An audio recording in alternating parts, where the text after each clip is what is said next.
Bunso ka din ba kagaya ko? Masaya maging bunso sa pamilya dahil madalas pabor sa'yo ang lahat at kampi lagi ang mama mo. Ay di, mama ko. Ay di, mama mo pala. Sige na nga, kampi ang mama natin sa atin.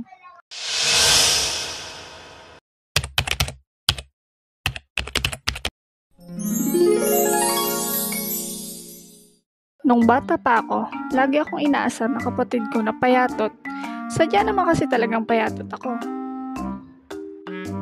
La la la la la la la.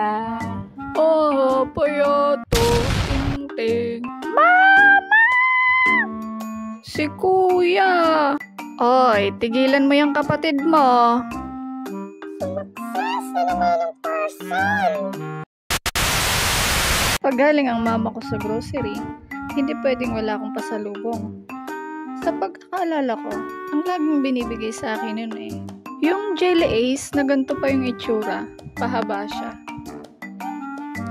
At ang all-time favorite ko na, Ren B. Ewan ko bakit sarap na sarap ako dyan hanggang ngayon.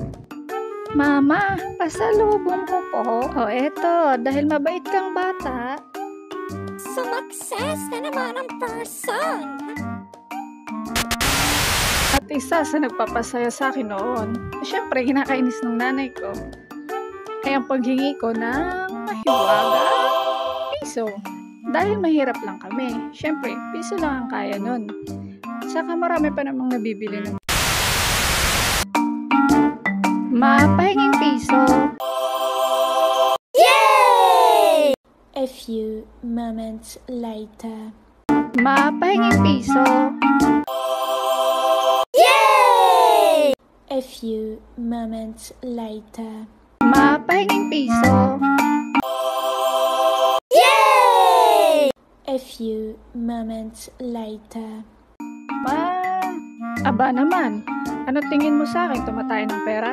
Ano bang ginagawa mo sa pera? Kanina ka pa hingi ng hingi. Maghapon ka nakakapiso Pag kumakain kami noon, pinapatong ako ng nanay ko sa taas ng mesa.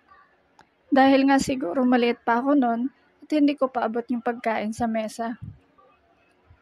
Wala, share ko lang. Nakakatuwa kasi pag ganun. Kung minsan pa nga, pag masarap ang ulam namin, hinahati pa ng tatay ko yung ulam niya at binibigay sa akin yung kalahati.